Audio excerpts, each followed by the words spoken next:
Hello students, आज आपके twelfth class का 5वां चैप्टर डिसोल्यूशन ऑफ पार्टनरशिप शुरू करते हैं। इसके आज के जो टॉपिक कवर करेंगे इसमें लर्निंग ऑब्जेक्टिव्स जो हैं वो है meaning, difference between dissolution of partnership and dissolution of firm, यानी कि डिसोल्यूशन ऑफ पार्टनरशिप और डिसोल्यूशन ऑफ फर्म दोनों टर्म्स के अंदर क्या डिफरेंस है, इनका क्या मतलब है, ये कवर करेंगे। Second, various modes of dissolution of partnership firm, और third, rules relating to the settlement of claim among all partners. कौन कौन से रूल अप्लाई होते हैं जब डिसोल्यूशन होता है, तो उसमें जो क्लेम निकलता है तो उनके क्लेम को सेटल करने के लिए। आइए अब देखो, डिसोल्यूशन आप तस्वीर से मालूम पड़ रहा है कि डिसोल्यूशन ऑफ पार्टनरशिप में अलग अलग हो रहे हैं दोनों पार्टनर्स। अब इसमें फ़र्क क्या है दोनों में कि डिसोल्यूशन ऑफ पार्टनरशिप में और डिसोल्यूशन ऑफ पार्टनरशिप फर्म। तो एक बार देखते हैं इसको। In reconstitution only partnership dissolves और changes take place but business continues in dissolution. Partnership firms closed, no business. Winding up means selling all the assets and paying all the liabilities and partners claim। यानी कि reconstitution में केवल partnership का जो आपका विधान था, यानी कि जो नियम कानून थे, यानी कि जो पार्टनरशिप डीड थी, उसमें बदलाव हुआ किसी वजह से। जैसे हम पढ़ते आए हैं, अभी कोई एडमिशन हुआ पार्टनर, या कोई पार्टनर रिटायर हुआ, या किसी पार्टनर की डेथ हुई, या एग्जिस्टिंग पार्टनर्स ने अपना प्रॉफिट शेयरिंग रेशो चेंज किया, तो बिज़नेस तो कंटिन्यू करेगा, परंतु जो पार्टनरशिप थी वो डिसॉल्व हो गई है। वहाँ पर नई पार्टनरशिप डीड बनेगी और नए सिरे से वो लागू हो जाएगी। उसके लिए रिवैल्यूएशन बनाते हैं और उसमें एडजस्टमेंट कर लेते हैं। परंतु जब बात आती है डिसोल्यूशन ऑफ पार्टनरशिप फर्म की, यानी कि फर्म अपना बिजनेस ही वाइंड अप करने जा रही है, तो इस केस में जो भी फर्म्स की एसेट्स होती हैं उस समय, या जो भी लाइबिलिटीज़ होती हैं, सबको सेटल करके हमें लिक्विडेट करना होता है, कैश करना होता है, और उस कैश को आपस में पार्टनर्स, अगर बचता है कैश लाइबिलिटीज़ पूरी करने के बाद, बांट लेते हैं। वो पढ़ेंगे इस चैप्टर में हम। आइए आगे पढ़ें हम। Dissolution of partnership, changing relations among partners, but business will continue. If any change in PSR, retirement and death, insolvency, completion of venture, if formed for that, कोई पर्टिकुलर वेंचर के लिए फॉर्म हुआ था, एक्सपायरी ऑफ द पीरियड, कई बार expiry होती है period की, उसके ख़त्म हो जाने के बाद भी ये रिलेशंस चेंज होते हैं, ये डिसोल्यूशन होता है। चलें अब देखो, तस्वीर से भी समझ सकते हो आप, 4 पार्टनर थे, एक जा रहा है या एक आ रहा है। तो पीछे तो हमने पढ़ा था एडमिशन का, यहाँ पर अलग हुआ, तो ये डिसोल्यूशन ऑफ पार्टनरशिप फर्म का। अब 2 तस्वीरें हैं, इसमें 2 क्वेश्चन उठते हैं। एक तस्वीर तो ये वाली है, और एक तस्वीर आपने देखी होगी ये वाली। यहाँ 2 पार्टनर थे, 2 पार्टनर में से अलग अलग हो गए, तो एक पार्टनर, कोई भी पार्टनरशिप होती है क्या, वो तो पार्टनरशिप फर्म ऑटोमेटिकली डिसॉल्व हो गई। अब यहाँ पर जो दूसरी वाली तस्वीर के अंदर, यहाँ पर 4 पार्टनर हैं, एक पार्टनर अलग हुआ तो 3 पार्टनर रह गए हैं। यानी कि या तो इसमें पार्टनरशिप के बिज़नेस में डिसकंटिन्यू नहीं होगा, बिज़नेस चालू रहेगा, तो वो तो डिसोल्यूशन ऑफ पार्टनरशिप हो जाती है। और पहले वाले केस में जहाँ 2 पार्टनर्स हैं, एक पार्टनर तो रहेगा तो बिज़नेस चल ही नहीं सकता, तो उस केस में पार्टनरशिप फर्म ही डिसॉल्व होती है। तो जो भी केस हो, अब यहाँ पर ऐसा नहीं है कि 4 पार्टनर है तो एक गया तो दूसरा वाला 3 पार्टनर बंद ही कर देंगे बिज़नेस को।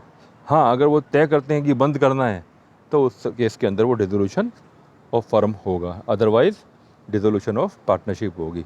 तो यहाँ पर हम जो इस चैप्टर में पढ़ेंगे वो डिसोल्यूशन ऑफ फर्म के बारे में पढ़ेंगे, यानी कि फर्म अपना बिजनेस करना बंद कर रही है, आगे फर्म का कोई अस्तित्व ही नहीं रहेगा। तो इसमें उस केस में हम कैसे ट्रीटमेंट करते हैं, उसके सारे नियम कानून और ये किस केस में होता है, ये सब हम इसमें पढ़ेंगे।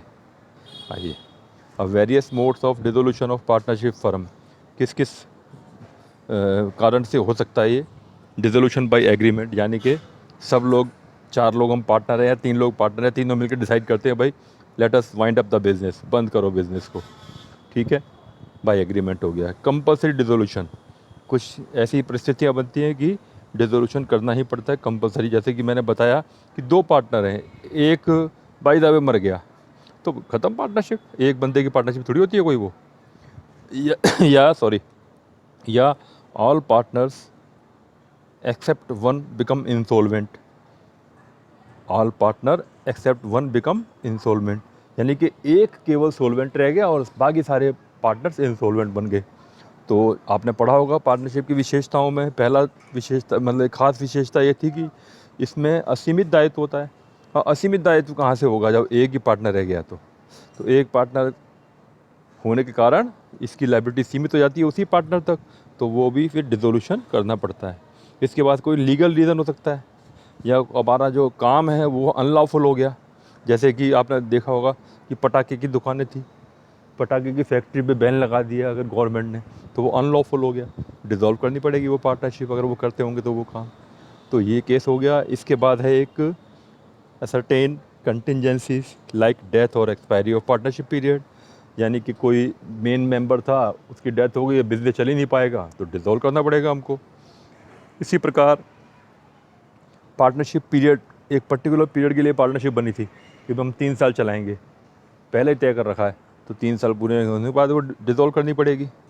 और इसके बाद एक और जो मोड है डिसोल्यूशन बाय नोटिस, क्योंकि आपको पता है कि पार्टनरशिप इज़ ऑन विल, मर्जी के ऊपर होती है पार्टनरशिप, सब कोई नोटिस देता है भाई मेरे को, तो ये अगर ऐसी विल पर है पार्टनरशिप कि तय कर लिया हम दोनों 3 पार्टनर्स है कि भाई किसी की भी इच्छा करेगी तो वो अपना नोटिस देगा और उस समय हम सब डिसॉल्व कर देंगे, तो वो डिसॉल्व हो जाएगी। इस प्रकार डिसोल्यूशन बाय कोर्ट ऑर्डर, कई बार कोर्ट के ऑर्डर से भी डिसोल्यूशन होता है।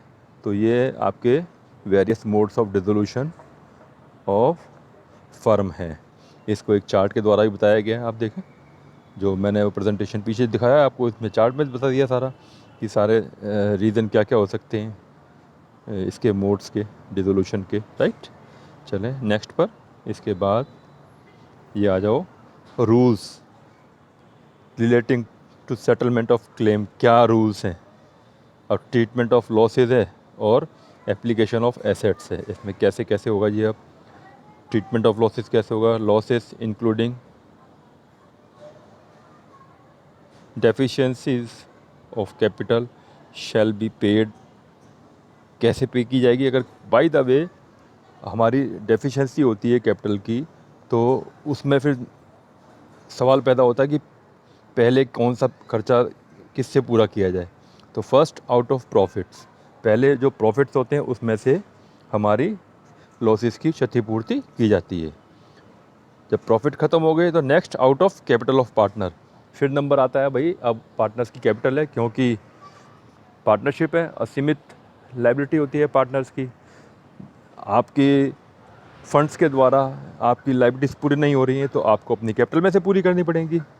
जब कैपिटल भी ख़त्म हो गई फिर भी कोई लायबिलिटी पूरी नहीं हुई तो lastly if necessary by the individual in their profit sharing ratio, फिर जो आप पार्टनर्स हैं उनका एग्जिस्टिंग पार्टनर जो है उनका प्रॉफिट शेयरिंग रेशो के द्वारा इंडिविजुअली यानी कि अपनी प्राइवेट एसेट से क्षतिपूर्ति की जाएगी।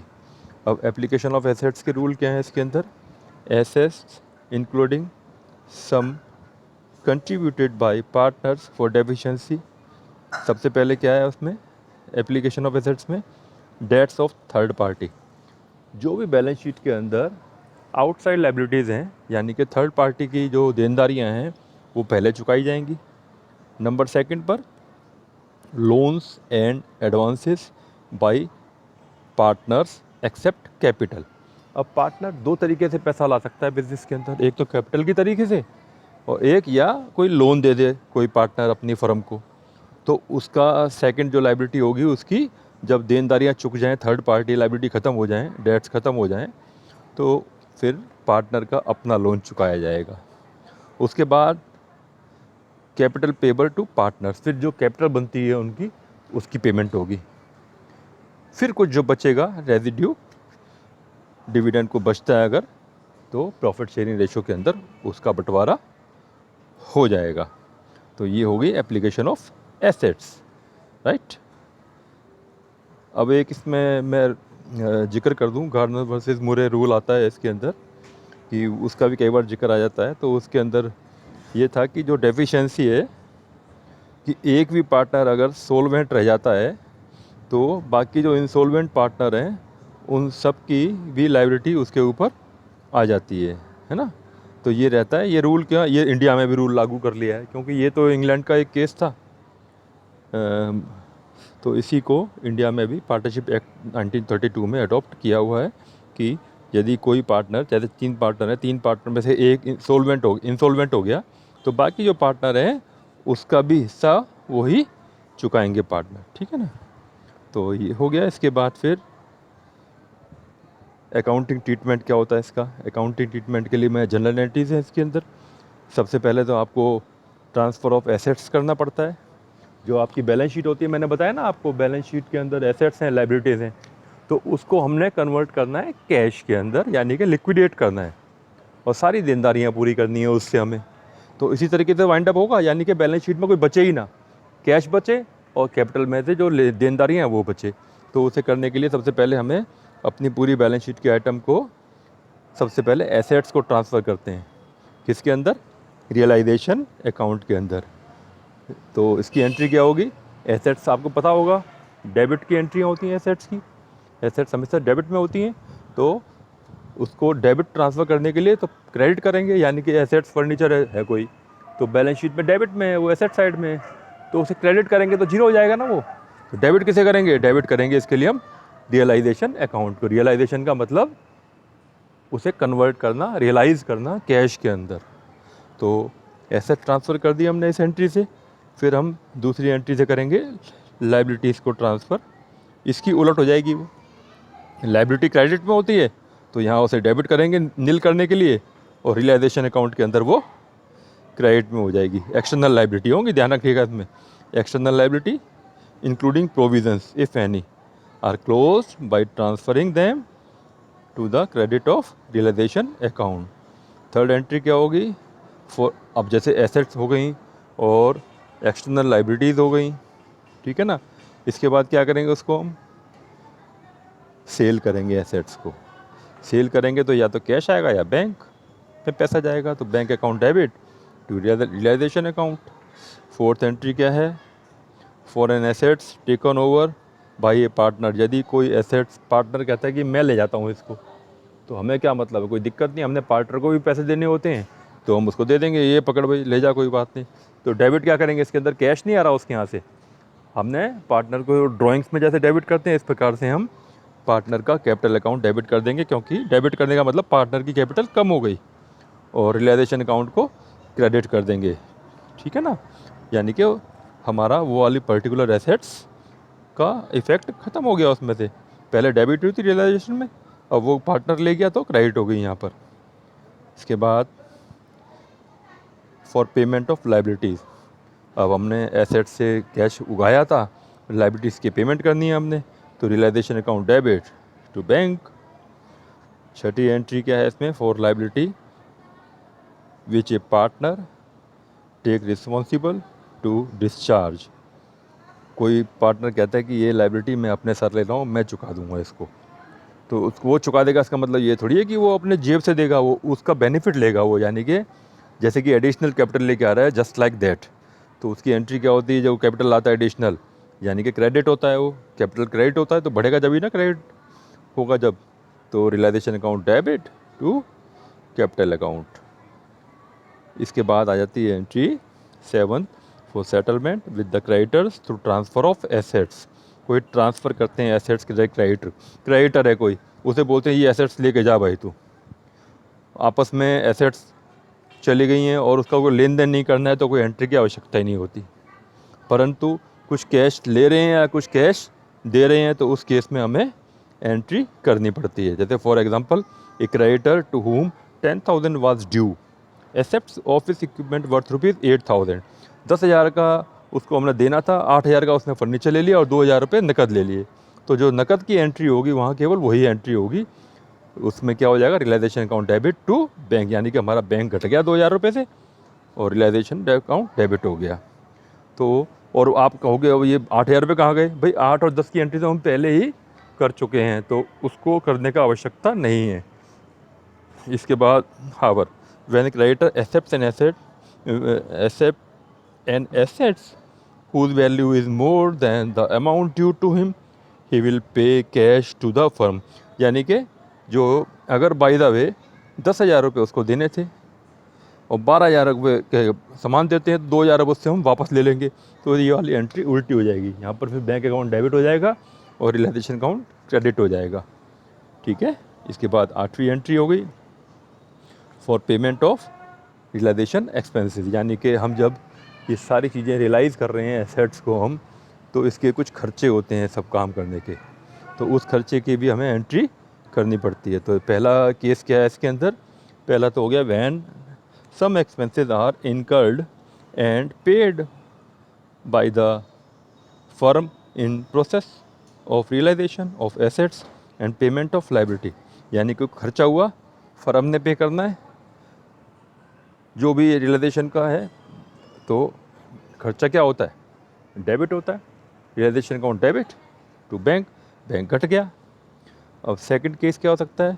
When realization expenses are paid by a partner on behalf of firm, यानी कि फर्म कहती है भाई तू दे दे, हम तेरा अकाउंट जमा कर देंगे, तो खर्चा तो वहीं डेबिट होगा रियलाइजेशन अकाउंट के अंदर।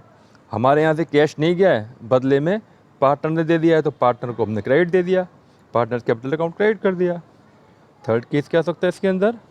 थर्ड केस है when a partner has agreed to undertake the dissolution work for an agreed remuneration bear the realization expenses, यानी कि वो तय करता है जो भी ये खर्चा वर्चा आएगा, जो भी सारा काम है मैं कर दूंगा, इसके बदले मुझको आपने कुछ रिम्यूनरेशन देना है।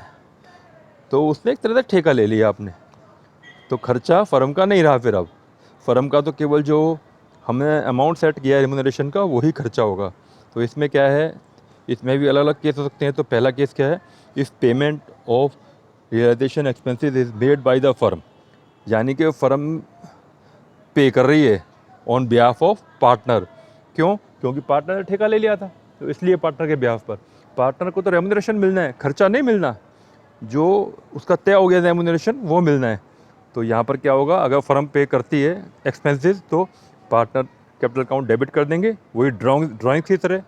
और हमारे यहाँ से बैंक कम हो गया है, इसलिए तो बैंक टू बैंक हो गया। सेकंड केस क्या हो सकता है इसके अंदर? If the partner himself pay the realization expenses, no entry is required. जब तय ही हुआ है कि पार्टनर ने सारा काम करना है तो कर दिया, तो हमें बस बात ख़त्म, फर्म ने तो केवल उसको रेम्यूनरेशन पे करना है। और थर्ड केस क्या है? For agreed remuneration to such partner, यानी कि जो रेम्यूनरेशन बनता है उसको देना पड़ेगा। ये है फर्म का मेन खर्चा। इस खर्चे का नाम क्या है? रेम्यूनरेशन। तो खर्चा कहाँ करेंगे हम? डेबिट करेंगे रियलाइजेशन के अंदर। तो रियलाइजेशन अकाउंट डेबिट, क्योंकि पार्टनर ने किया है तो उससे कोई कैश डीलिंग नहीं है, सीधा उसको हम जमा कर देंगे टू पार्टनर्स कैपिटल अकाउंट, जमा हो गया। ठीक है।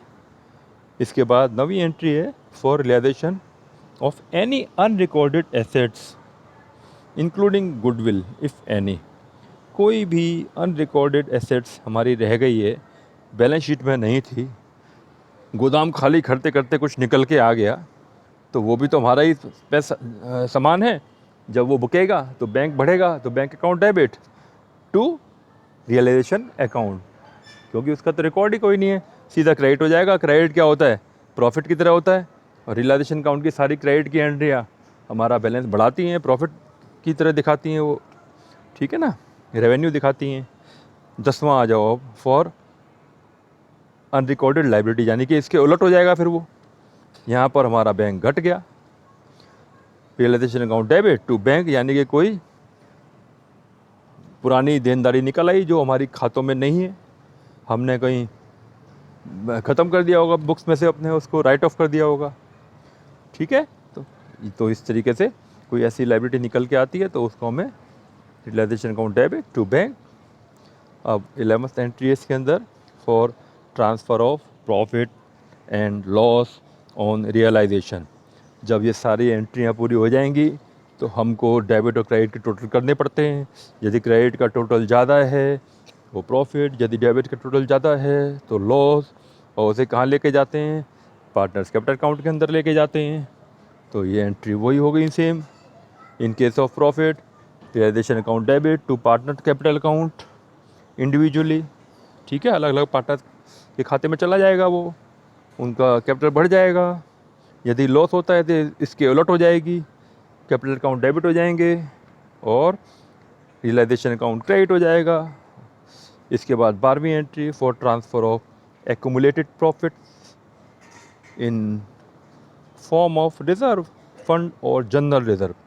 अब मैंने बताया था आपको, जो इसको बैलेंस शीट के अंदर हमने केवल थर्ड पार्टी लाइबिलिटीज उठाई थी और एसेट्स उठाई थी।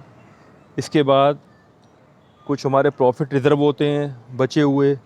तो रिज़र्व क्या होते हैं, जनरल रिज़र्व क्या होते हैं, वो प्रॉफिट होते हैं जो हमने संभाल के रखे हुए थे। अब जब फर्म बंद हो रही है तो क्या करेंगे, उसको हम प्रॉफिट की तरह से ही एंट्री ट्रीट हो जाएगी। तो प्रॉफिट तो यहाँ पर है नहीं है, बैलेंस शीट में रखा हुआ रिज़र्व फंड। क्रेडिट होता है तो यहाँ उसे डेबिट कर देंगे, ख़त्म हो जाएगा फिर वो। और क्रेडिट कहाँ चला जाएगा, पार्टनर्स कैपिटल अकाउंट के अंदर। और इसके प्रकार लास्ट की एंट्री 13 एंट्री है इसके अंदर, for transfer of fictitious assets if any two partners account in their profit sharing ratio. अब बैलेंस शीट के अंदर जो चीज़ें बिकने वाली थी वो ट्रांसफ़र हो गई थी रियलाइजेशन अकाउंट के अंदर, और जो फिक्टिशियस एसेट थी, नाम मात्र की एसेट्स थी, उनको हम ख़त्म करेंगे। कैसे ख़त्म होंगी वो, डेबिट थी तो यहाँ क्रेडिट कर देंगे, तो ख़त्म हो जाएगी। तो डेबिट किसे करेंगे उसके बदले, तो पार्टनर्स कैपिटल अकाउंट डेबिट करेंगे, इस तरह से ख़त्म। अभी और हैं 2 एंट्री है इसके अंदर। 14th एंट्री कौन सी है, for payment of loans due to partners. अब थर्ड पार्टी वाली हमने लाइबिलिटी तो उठाई थी यहाँ पर, अब इंटरनल लाइबिलिटी पे आ जाओ। इंटरनल लाइबिलिटी में क्या क्या होता है, कैपिटल होती है और पार्टनर्स लोन होते हैं। तो पार्टनर्स लोन के नंबर आ गया। अब जैसे हमने आपको रूल बताया था कि आउटसाइड वाली लाइबिलिटी के बाद पार्टनर्स की लाइबिलिटी पूरी होती है। तो लाइबिलिटी, पार्टनर ने कोई लोन दिया है, क्रेडिट में पड़ा हुआ होगा, तो यहाँ उसको डेबिट कर दो। डेबिट कैसे कर देंगे, पैसे दे के करेंगे, तो यानी कि बैंक कम हो गया हमारा। तो partners loan account debit to bank account. 15th entry हो गई। 15वीं entry, for settlement of partners account if the partners capital account show the debit balance he bring necessary cash. और अगर क्रेडिट बैलेंस शो करता है तो उसको payment देनी पड़ेगी। 2 ही केस हो सकते हैं। अब इस मोमेंट पर आके आपके पास सारी की सारी एसेट्स ख़त्म, बैंक में या कैश बचेगा और पार्टनर्स कैपिटल अकाउंट बचेंगे। और पार्टनर्स कैपिटल अकाउंट के अंदर 3 पार्टनर हैं, तो ये भी पॉसिबल है कि एक पार्टनर का डेबिट बैलेंस आ रहा हो, यानी कि उल्टा उससे हमने पैसे लेने हैं, और 2 का क्रेडिट बैलेंस आ रहा हो। तो जैसा भी केस हो तो उसकी एंट्री हो जाएगी। ठीक है ना, अगर डेबिट बैलेंस है तो bank account debit to partners capital account, ख़त्म, उससे पैसे लेंगे, कैपिटल अकाउंट बंद। और क्रेडिट की एंट्री है अगर, तो partners capital account debit to bank. तो यहाँ पर आगे सब कुछ ज़ीरो हो जाता है। लास्ट में आगे पार्टनर्स कैपिटल और बैंक का टोटल इक्वल होता है, बिल्कुल ये ऑटोमेटिकली चेक हो जाता है कि everything is liquidated into cash. और जो कैश आया, जो पार्टनर से लगाया था, उनको दे के वापस मामला। जैसे कि हमने 11वीं क्लास में पढ़ा था कि कैपिटल से शुरू हुआ था और यहाँ पर भी वाइंड अप करेंगे तो सब मामला उल्टा हो गया उसके, बिल्कुल पूरी फिल्म घूम गई उल्टी। तो ये it may be noted that the aggregate amount finally payable to the partners must equal to the amount available in bank और कैश। लास्ट में मतलब आपका ये चेक करने वाली चीज़ ये होती है कि ऑटोमेटिकली दोनों चीज़ें बराबर होनी चाहिए, कैश और बैंक को मिला के और प्लस में पार्टनर्स लायबिलिटी को मिला के। तो यहाँ पर आपका ये चैप्टर ख़त्म होता है। स्क्रीनशॉट इसका ले लीजिएगा, क्वेश्चन से 10 इसको पूरा करने की ट्राई करना अपने होमवर्क के रूप में, ठीक है। ये न्यूमेरिकल्स हैं कुछ, इनको भी आप ज़रूर ट्राई करें। क्वेश्चन नंबर 3 है, मैंने आपका सॉल्यूशन भी दिया है इसके अंदर, इसको देखेंगे तो आपको समझ आएगा। कोई डाउट होता है तो मेरे से पूछेंगे। ये जो मुझे ज़रूरत लगी थी और इम्पोर्टेंट एस्पेक्ट्स थे इसके अंदर, वो मैंने आपको इसमें साथ में दिए हुए हैं। एक बार ट्राई करें और इसको होमवर्क के रूप में पहले बिना देखे करें और फिर बेशक देख भी सकते हैं। Okay, bye, see you in next class.